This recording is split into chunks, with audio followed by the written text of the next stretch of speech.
Começa agora o Norte Agropecuário. As principais notícias do agronegócio, orientações, cotações, agenda de eventos e muita informação útil a você, homem e mulher do campo.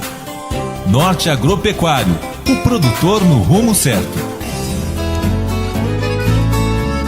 Olá, produtores e produtoras rurais de Palmas, cidades vizinhas e também de todas as partes do Brasil e do mundo, sintonizados pela web, no www.norteagropecuario.com.br ou pelo www.uft.edu.br. Começa agora o Norte Agropecuário no Rádio, um programa que leva a você as principais informações do meio rural. Uma rapadura, e pra comer com charqueado também levo litro de uma pinga pura.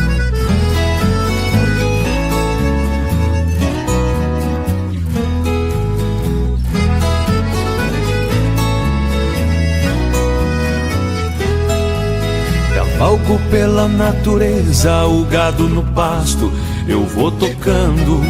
Seguro o estouro da boiada, tenho todo o campo sob o meu comando. À sombra de uma quaresmeira, paro às 11 horas, saco minha navalha. Pra pita meu cigarro, pico, corto fumo fino, enrolo na palha.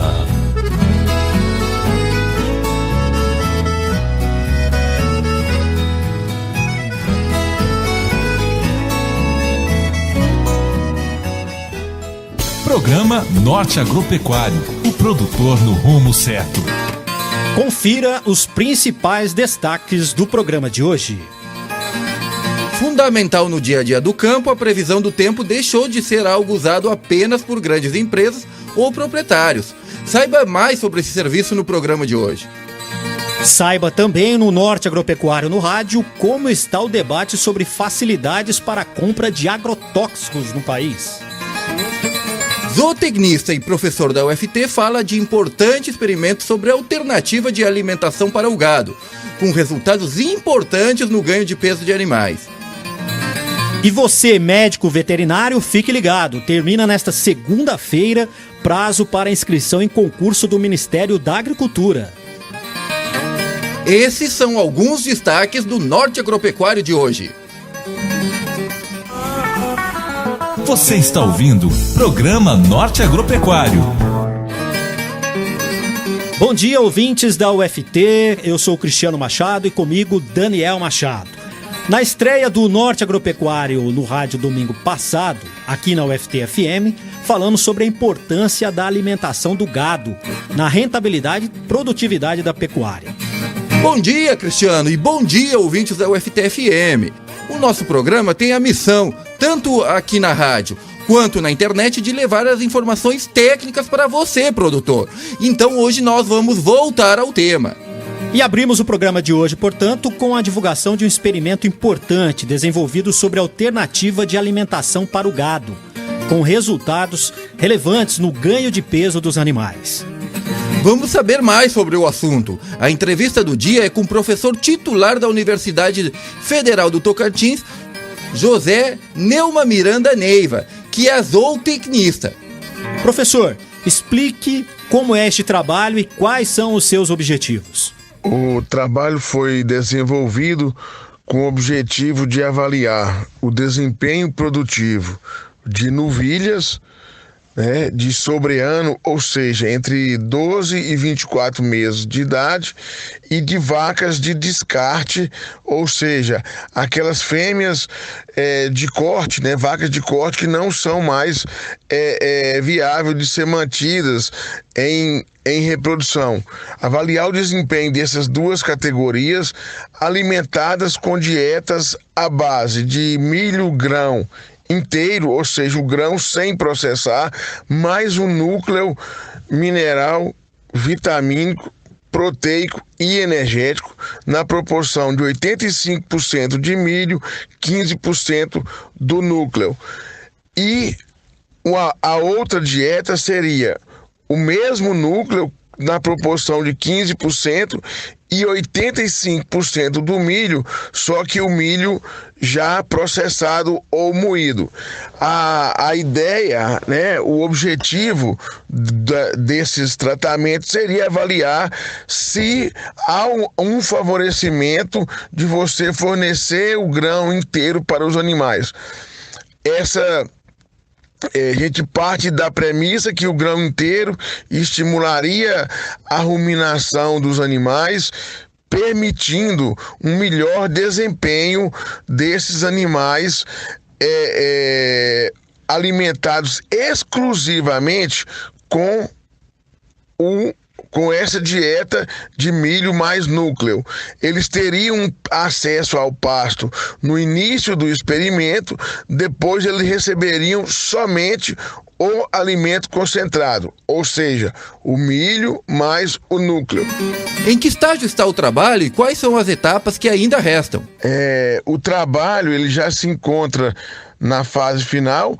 As novilhas já foram abatidas, o desempenho foi em torno de 1 quilo para o milho inteiro, 1,1 kg para o milho moído. Aí as pessoas podem perguntar, o milho inteiro foi pior? Na verdade, quando a gente coloca o custo de processar esse milho, tá, de moer esse milho, durar numa fábrica de ração, isso aí fica em torno de 15 centavos por quilo. Então, a 100 gramas que o grão moído favoreceu, acaba por deixar de ser vantajoso, porque o custo por animal é maior. Então, você acaba tendo um maior rendimento financeiro fornecendo o milho grão inteiro. Por que que isso acontece? Isso acontece porque o milho inteiro, o proprietário rural pode utilizar apenas pode fazer a mistura na própria fazenda, utilizando a mão de obra que ele já tem.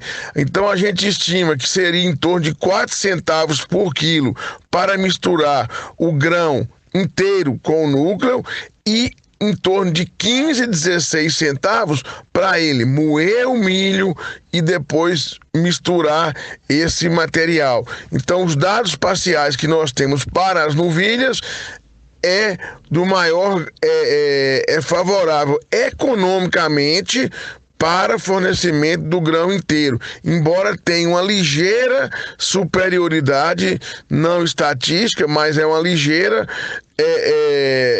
um ganho de peso ligeiramente superior quando se fornece o milho moído. Mas essa diferença, quando você parte para a análise econômica, ela deixa de existir e passa a favorecer, ser mais favorável o uso do grão inteiro. O experimento com as vacas está completando hoje, está fazendo 63 dias e a gente vai até 84 dias com esses animais, com um ganho de peso maior. Obviamente as vacas estão ganhando em torno de 1,3 kg por dia, tá? E com a ligeira diferença também, aí nesse caso das vacas, o grão inteiro já inverte, o grão inteiro é que está tendo um maior ganho de peso, mas também não significativo, em torno de 100 gramas a mais. A gente espera que esses resultados se igualem e prevaleça a vantagem do grão inteiro pela questão do custo da confecção desse material. Qual a conclusão que o senhor tira desse experimento até aqui e os resultados? O que nós podemos concluir com esse trabalho é que o fornecimento dessas dietas à base exclusivamente de concentrado com os animais mantidos em área de pastagem é viável, tá? É possível de se trabalhar. Muita gente pergunta se ele deveria confinar os animais e manter esses animais no pasto e fornecendo um concentrado à vontade tem se mostrado uma alternativa muito interessante para o produtor, porque o sistema é simples, barato, tá? E o que é que vai depender se ele vai usar isso ou não? Basicamente, o que vai determinar é o preço do milho. Num ano como esse, onde nós conseguimos, por exemplo, na região de Araguaína, milho colocado na fazenda a R$ 22, R$ 23 reais a saca de 60 quilos, é bastante viável o uso dessa técnica. O ano que vem pode ser mais, menos ou até inviável. Quem determina o uso dessa técnica é o preço do milho. Esse ano, quem adotou essa técnica certamente vai ter um bom resultado. Então o produtor tem que ter em mente que a técnica, os animais apresentam um bom ganho de peso, não tem problema de distúrbios metabólicos sérios, tá? O que vai decidir se ele vai usar é no início, ali pelo mês de maio, ele está fazendo uma prospecção do preço do milho e do possível preço de venda desses animais. E aí é simplesmente uma análise econômica. Biologicamente, há uma boa resposta dos animais com um bom desempenho produtivo. Quem vai determinar é o custo do milho, o custo do núcleo, aliado ao preço que ele vai conseguir vender esses animais no mercado. Que importante essas dicas. Perdeu a entrevista? Não tem problema. Vá lá no portal www.norteagropecuario.com.br e confira a íntegra do nosso programa, que ele já está disponível.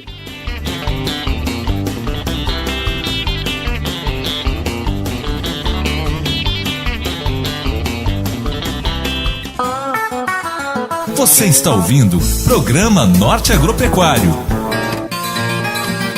As informações sobre a meteorologia ganharam importância ainda mais para o homem e a mulher do campo. Esse é o assunto de agora no Norte Agropecuário no rádio. Conosco o professor José Luiz Cabral, da Unitins. Professor, o que o senhor viu de evolução em termos de coleta de dados nos últimos anos nesse setor? Realmente, a meteorologia tem ganho um espaço de destaque na agricultura brasileira e mundial. No Brasil, a partir da década de 90, no telejornalismo diário, contribuiu para difundir ainda mais a ciência meteorológica. Depois da abertura do mercado exterior, estabilização das moedas estrangeiras, facilitou a aquisição de estações meteorológicas com preços mais acessíveis, contribuindo ainda mais para a popularização desta ciência, bem como o monitoramento das variáveis ambientais.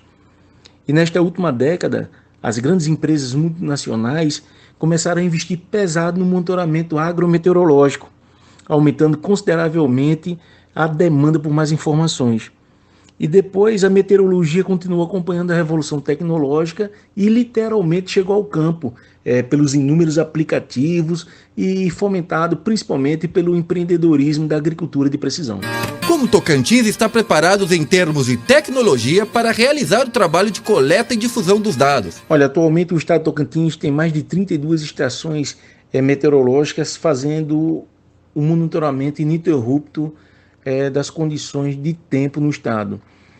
São vários parceiros, o principal é o Instituto Nacional de Meteorologia, temos estações da Universidade Estadual do Tocantins, a Unitins, e temos estações da Secretaria de Meio Ambiente e Recursos Hídricos. A Secretaria de Agricultura tem disponibilizado o portal da agrometeorologia, que apresenta informações sobre as tendências do clima semanalmente.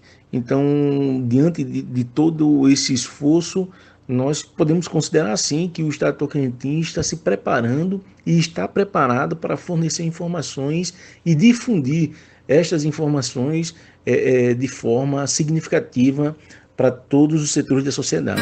Professor, apenas as grandes empresas ou grandes propriedades dão a devida importância para as informações do tempo? Ou não? Os pequenos proprietários e proprietárias rurais também usam com frequência os dados para programar as suas atividades no campo? Ao longo dos anos, a meteorologia tem quebrado vários paradigmas. E um paradigma principal no setor agrícola é quanto ao uso da informação meteorológica. Nós acreditamos que tanto os grandes quanto os pequenos proprietários devam utilizar estas informações. Afinal de contas, nós já conseguimos corrigir fertilidade de solo, Nós temos sementes adaptadas para várias localidades do Brasil e só não podemos corrigir as condições de tempo, as condições meteorológicas. Então, para o planejamento agrícola, é essencial o uso da informação meteorológica.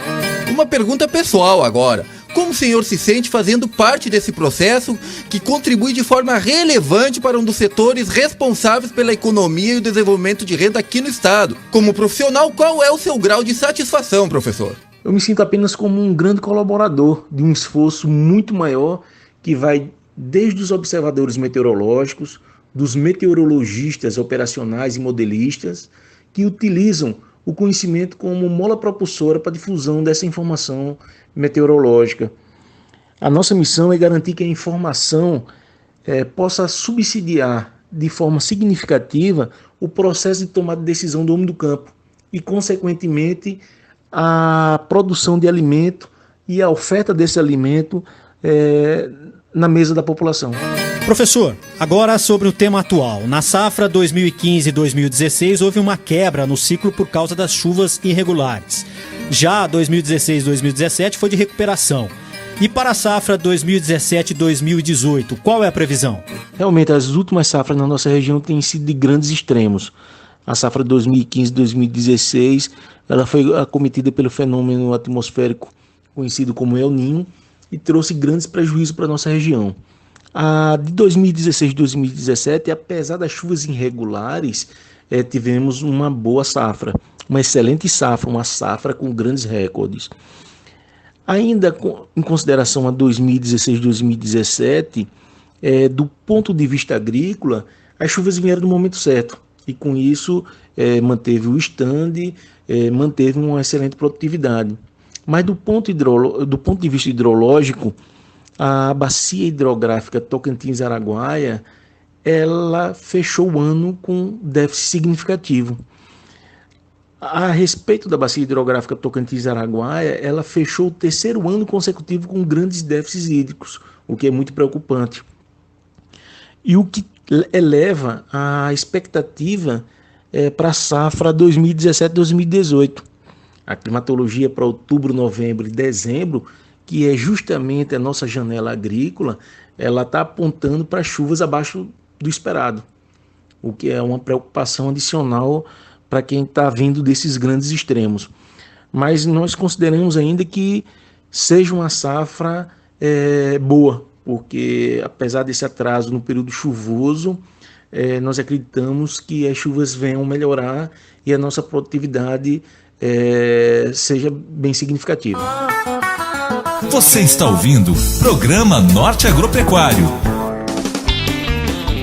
Termina amanhã, segunda-feira, dia 16 de outubro, o prazo de inscrições para o concurso destinado à contratação de 300 médicos veterinários para o cargo de Auditor Fiscal Federal Agropecuário do Ministério da Agricultura, Pecuária e Abastecimento, o MAPA. As informações são do jornalista Sérgio Pastor, do Momento Agro, do Ministério da Agricultura. Vamos ouvi-lo.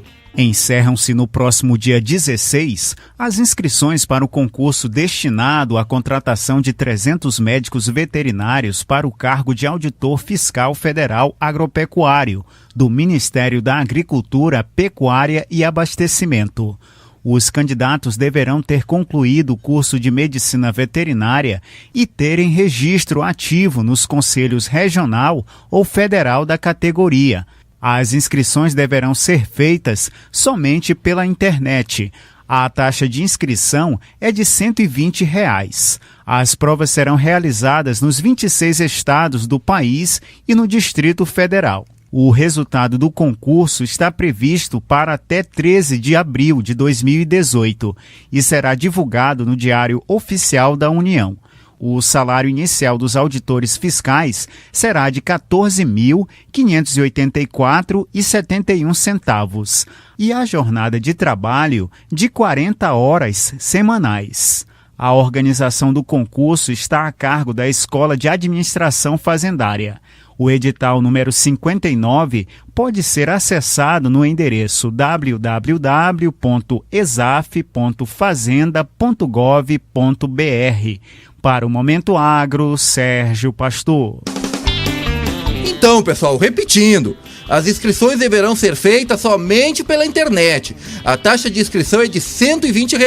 E o edital número 59 também pode ser acessado no nosso site www.norteagropecuario.com.br.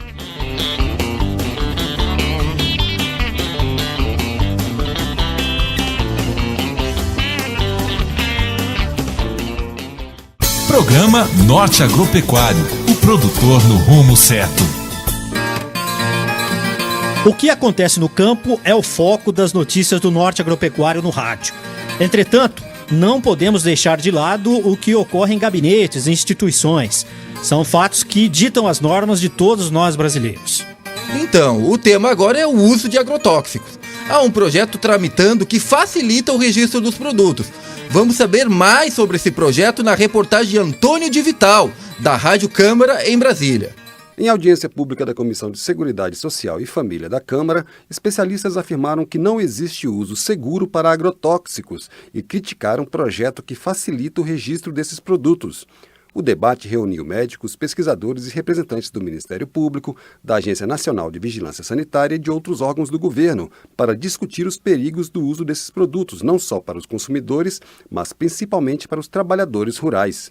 Se os agrotóxicos não forem usados como manda o fabricante, eles podem causar sérios riscos à saúde do consumidor e principalmente do trabalhador do campo, como câncer, malformações de fetos e, dependendo do tipo de exposição, a morte. O problema é que muitos especialistas afirmam que não existe uso seguro para agrotóxicos, principalmente pelos pequenos agricultores. O pesquisador Pedro Henrique Abreu, que faz doutorado em saúde coletiva na Universidade Estadual de Campinas, a Unicamp, afirmou que não é possível para o pequeno produtor seguir as condições de uso descritas nas orientações dos fabricantes, especialmente no que diz respeito a transporte, armazenamento e uso de roupas adequadas. Não é possível utilizar agrotóxicos de forma segura na agricultura familiar camponesa do Brasil. É impossível. Não é questão de capacitação, de fiscalização. Isso é o que a indústria está pautando e falando há anos para tirar a responsabilidade dela de vender produtos que só trazem benefícios a ela e a poucos outros envolvidos e jogar essa responsabilidade para quem está morrendo. Então, a culpa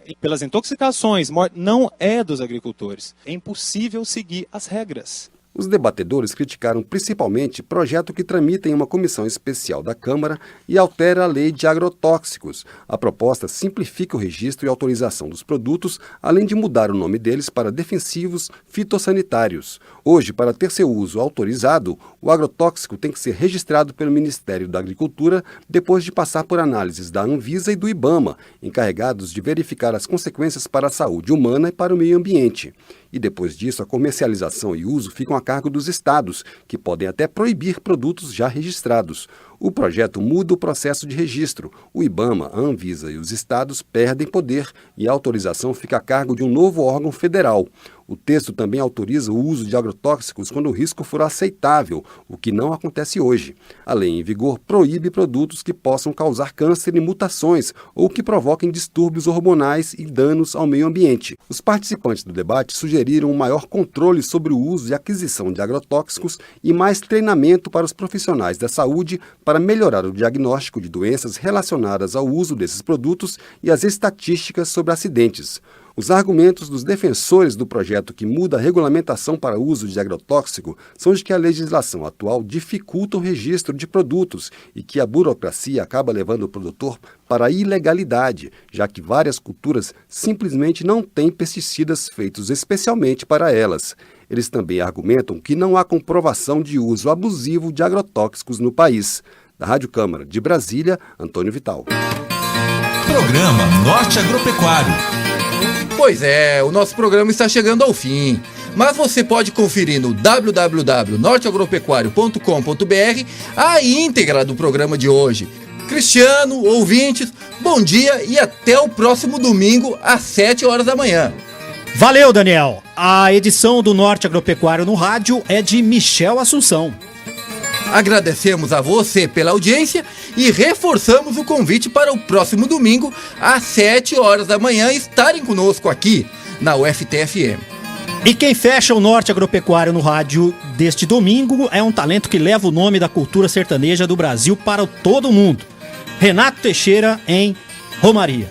Obrigado pela audiência, fiquem com Deus e até o próximo programa.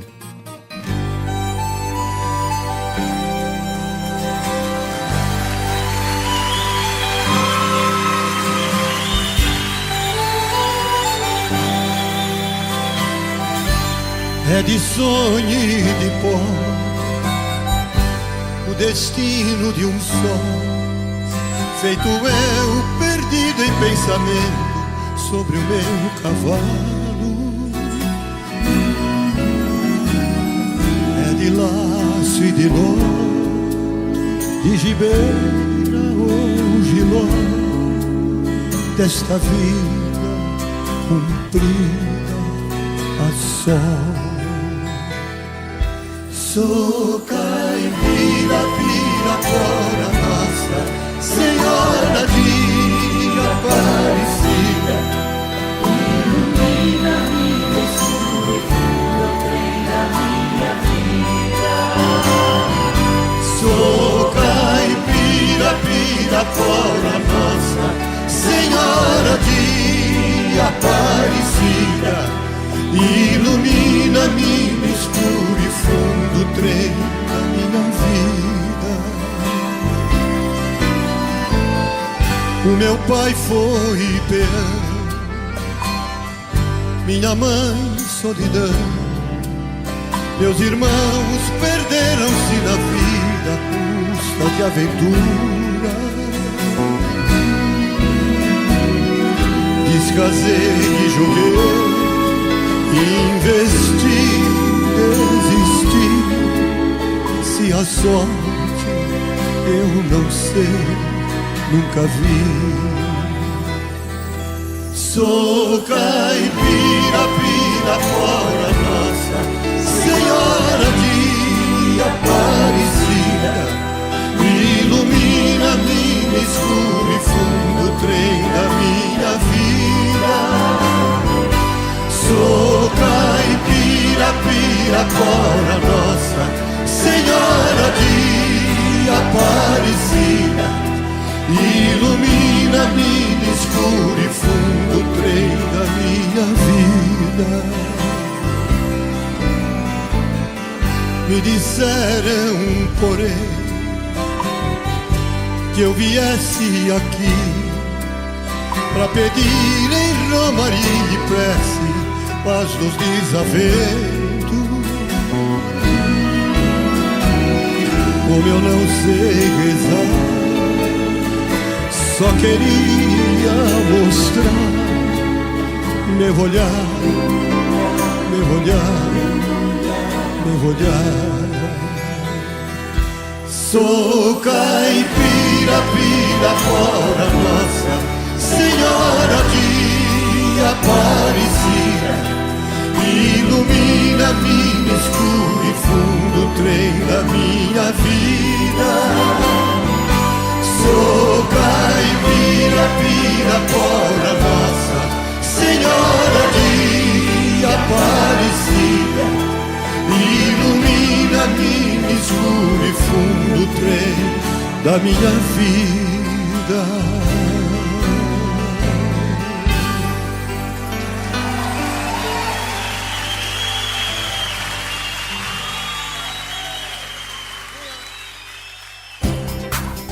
Você ouviu Programa Norte Agropecuário, o produtor no rumo certo.